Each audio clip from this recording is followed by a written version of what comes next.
हम coaching class खातिर जा रहल बानी।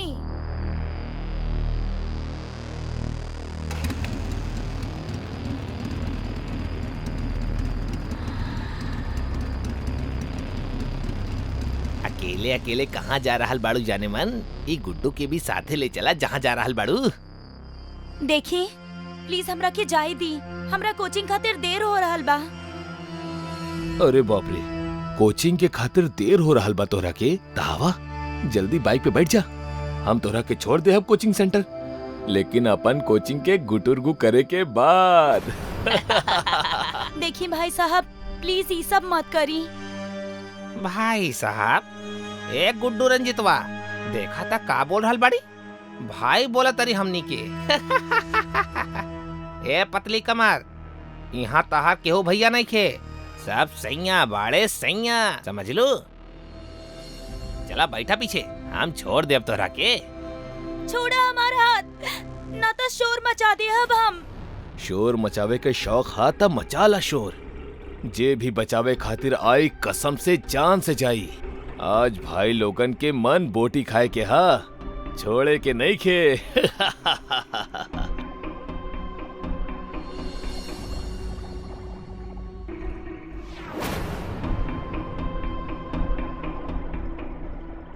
अरे जान, कम से कम इतना बतावत जा कि कोचिंग से वापस कब तक आईबू?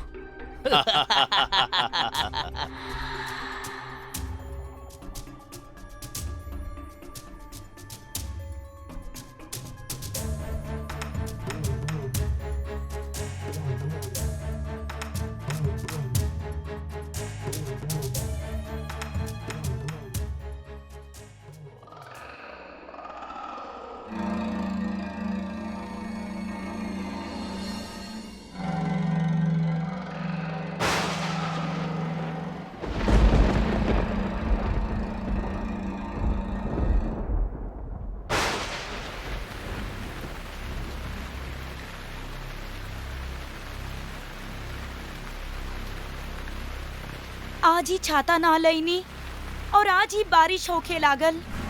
घर पहुंच जाती फिर आ जाई त का हो जाई ते कर।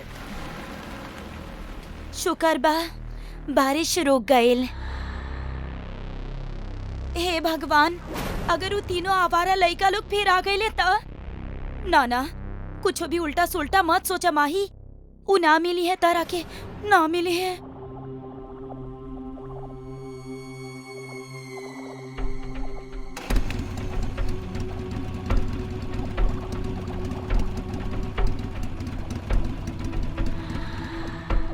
कहले रहनी तोरा के आज बोटी खाए के मन हा, खाए बिना हम कहीं न जाए वाला बानी। अरे जाने मन घबरात काहे बाड़ू? अगर तू प्यार से साथ दे देबू त कसम से तहरा शरीर पे एक को खरोच तक ना आवे देहब। केहू के पता भी ना चली कि तारा साथे कुछ गलत भी भइल बा। सही कह रहल बाई पतली कमर, बारिश के मौसम में और दारू पिए के बाद एक बार सच के देवता झूठ बोल सकेला, पर हम तीनों झूठ ना बोल सकेनी। चला आजा, बैठा पीछे।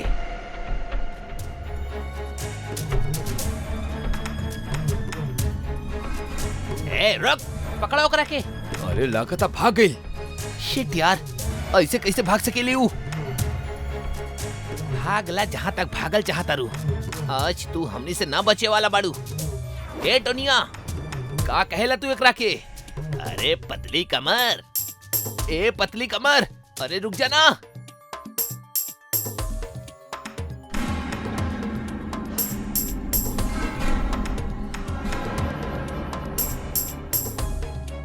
हमार नाम मधुबा, मधुबाला। हमार नाम माही बा। माही, ये लोग के बाड़े और ये लोग तोहार पीछे काहे पड़ल बाड़े? ये लोग बहुते गंदा बाड़े दीदी, हमरा साथे गलत काम करे चाहेले। प्लीज यहाँ से निकाली हमरा के। ये लोग हमरा के देख ले ना आपके साथ भी गलत कर जाइए।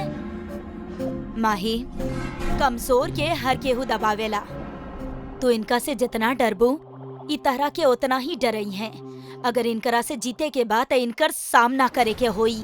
चला हमरा साथे। ना दीदी, ई का कर रहल बानी आप? पागलपन हुई तो ई पागलपन नहीं खे, जंग के शुरुआत बा, बदलाव के आरंभ बा। अगर आज इनकर सामना ना कईनी ना माही त कल और भी लड़कियन के इज्जत खतरा में पड़ जाई, सिर्फ एक डर की वजह से। आज ये डर के कुचले के ही होई माही। उठा। अरे भाई इतना एक से दू हो गई। ए पतली कमर, अगर हमने के पहले ही पता होगा कि लुका छिपी के ई खेल में एक पे एक फ्री है, ता हमने बेकार में इतना स्ट्रेस ना लेती ना। खैर कोनो बात नहीं के, आजा खूब मजा करल जाई। ज्यादा हंसा मत, काहे कि जितना हंसबा उतना ही दर्द होई तहरा के। अरे वाह, तू तो रानी लक्ष्मीबाई निकल लू। मजा आई तोरा साथे। बहादुर लड़की के छटपटा देख के ना कुछ अलग ही मजा आवेला। अरे भैया, तका हमने का बुड़बक बनी, हमने के भी मजा आवेला भाई। पकड़ा इन करा के। ना ना, हमरा के कुछ मत करिया, प्लीज प्लीज हमरा के जाए दो। हमार बीमार माँ अकेला बड़ी घर में, हमार सिवाय उनकर और केहू भी नहीं खे। जाए दो हमरा के, प्लीज प्लीज। हम हाथ जोड़तानी आप लोगन के आगे, हमरा के जाए दी। चुप करा, हम तहार टीचर नहीं खे जौन तहार मुश्किल सवाल के हल बता दे। हम प्लीज हमरा के जाए दो। अरे जाए देहब, लेकिन हमनी के भूख मिटला के बाद। ना ना, प्लीज कुछ मत करा, जाए दो। दीदी हम कहनी ना कि यहाँ से निकल चला। देखिए अब का हो गई हमनी के साथे। बोले से मुश्किल आसान ना होला दीदी, करे से होला। उहे तो हम करल बानी माही कि गिड़गिड़ावे से कुछ ना होखेला, सामना करे से होखेला। ए, चुप कर, बहुत हो गल मजाक। तोने गुड्डू लटावन करा के नीचे। अभी भी करल बानी, छोड़ दा एकरा के, ना तब बहुते बुरा होई। बहुत बोले लू तू, लागता तोहरा ही सबसे पहले सबक सिखावे के होगी।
छोड़ दो हमरा के, छोड़ दो।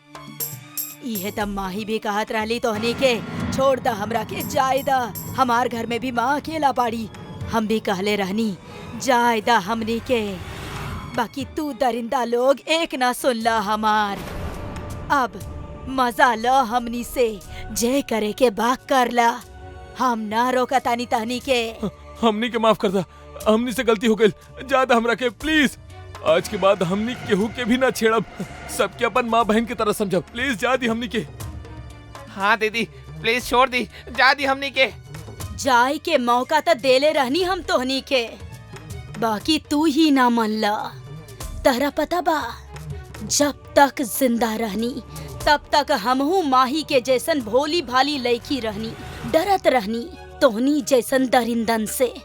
हमारी डर के वजह से एगो लड़का हमरा के अपन शिकार बना लेलस, और फिर पकड़ल जाए के डर से उ दरिंदा हमरा के जान से मार देलस।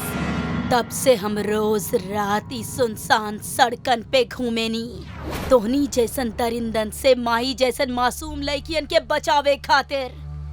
यहाँ अब माफी ना, सिर्फ मौत बा।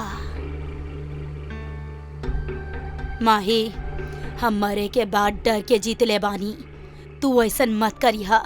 ई बुरा लोगन के सामना करा, युद्ध करा इनका से। वध करे के पड़े तब वध भी करा, बाकी डरा मत। चला तानी, हम वादा करतानी मधुबाला दीदी, आज के बाद हमरा केहू डरा ना पाई। जाऊं डराई ऊ मारल जाई।